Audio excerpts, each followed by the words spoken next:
Well, hi, and welcome to our preview podcast. We'll be looking forward to the Weymouth game. I'm Mark Griffiths, and I'm joined by Chay Long. Hi, Chay. Hi, how's it going, Mark? It's a big game on Saturday, isn't it? Yeah, absolutely. Weymouth, another team down near the bottom of the table. They're fourth from bottom. If there is relegation, 3 teams will go down, so they're right on the edge. Probably won't be a relegation, but they can't afford to ease off. But I've got to say, they look to me like a side who are on more of an upwards trajectory, well, certainly than Barnet, who are sinking like a stone, aren't they? But Weymouth are going to be a trickier proposition, I think.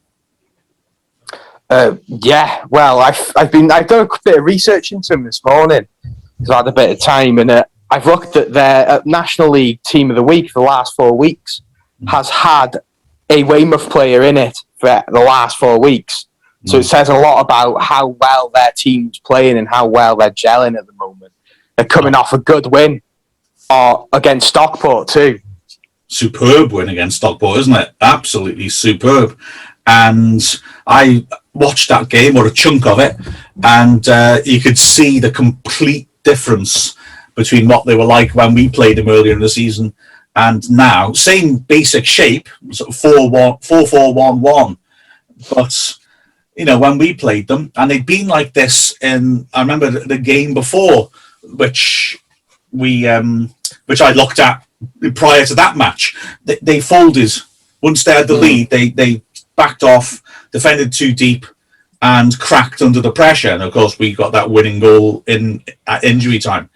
They looked the exact opposite against Stockport. The exact opposite. They took the early lead.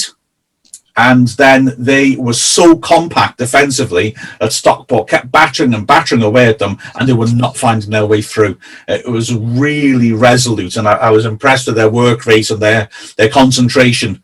They're a different kettle of fish. We do not want them to score first, and we don't want it to go 0-0 for a long time, because once they get close to getting something out of that game, they're going to fight like hell to hold on to it. Oh, 100%. And I think the 2 loan signings that are coming in January really helped them out. Elliot Ross, the keeper from Lincoln City, he's been playing for them since he's come in. And Dominic Revan from Aston Villa, who looked brilliant against the likes of Mo Salah again in that famous Liverpool game, and didn't look phased. So he's come in and slotted perfectly in the National League. Well, I mean, you say that you'd already marked my card before today about Revan, and so I was keeping an eye on him. Oh yeah, 100% correct. He was looking very, very good. He's quick covering the ground. He's strong. He's got everything you'd want, really. He wins his battles with the opposing striker. I really, really like the look of him. Well, Aston Villa think that highly of him. Bjorn Engels is going to be leaving Villa in the summer, apparently, and they're not going to re-sign a new centre-back. They're just going to have him. So there you go then. So, you know, a club of that stature thinking that highly of him. He looks like a leader. He didn't look phased playing against the first-team Liverpool side. He's not going to be phased playing National League sides, is he? Absolutely not, no. He looks a quality loan signing, and quite frankly, that's the key, isn't it, at this level? If you can bring in players of that ilk, and like you said, they've also brought in a lone goalkeeper. He made a fabulous save in the second half from a close range chance. He looks a good signing. I think what they've done is they've been very, very wise in the way that they've recruited, because just going through that team that they've now got, compared on the screen is the team that they played against Stockport. Well, the differences between this team and the team that played Wrexham, because, you know, pretty much it's the same. I mean, the shape is the same, but the 2 centre-backs have both been brought in on loan, as well as the keeper, and Mensah looks a good centre-back as well. He's also big, strong and mobile, so they've really worked the loan market well with them, and they brought in the core of their defence, the keeper and the centre-backs, who are just Yeah, looked very, very good indeed. And they've also brought in on loan Dallas from Cambridge. Yeah. He started off at Rangers. He scored the goal, took it well, but he's got something up front. He's got more than Thompson did when he played against us in the initial game. He's quick. He runs the channels. He looks quite threatening. And yeah, so that the midfield put in a good shift, but they brought in 4 players there who've got a bit of quality. The other alteration from the Wrexham game is Camp at right back, who was injured and is now in the team. But yeah, they are a much better side. They really work hard when they haven't got the ball, and then when they drop off into that defensive low block, there's no space between the midfield and the defence, and they're hard to get through. McCoy was impressive against Wrexham, I thought. It was creative, and although Dallas was left a bit isolated quite a lot, that's a decent team, that is. They're going to make us work.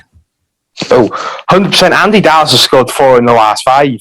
And that Stockport and Bromley, he scored 3 of those goals as well. And that's a really good return, isn't it? If you look at their last results, they've beat Stockport, as we've talked about, that's a massive result, isn't it, for them?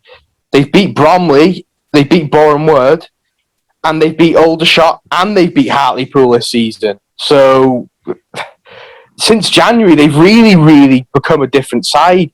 Yeah. But on the flip side, they have lost 3-1 to Yeovil too. So even though they're in fine form too, don't get me wrong, they're not this. We're not trying to make out like they're some sort of unbeatable colossus. It's still Weymouth, but it's not going to be as straightforward as people are thinking it's going to be, I think. 100%. It's not at all. It's going to be interesting for me. I know it's a corny cliche. I'd love to see a score early because they've earned that superb result, for example, against Stockport by having fighting ability. What are they like when they actually have to come at you? And I wonder if that might be why it's more difficult for them. But as you say, they've got a pretty consistent run at the moment of like win, draw, loss going on, haven't they? Sort of like 4 points out of 9. That'll get them out of trouble. Oh, 100%. And they're beating good sides as well. And getting draws against good sides. So they're sort of developing some sort of not winning mentality, but strong mentality to where they're not going to be an easy game anymore, like they were, even though we played poorly in the first game this season. They were still it was still a win, wasn't it? When we shouldn't have really been winning from 2-0 down. Yeah, it was.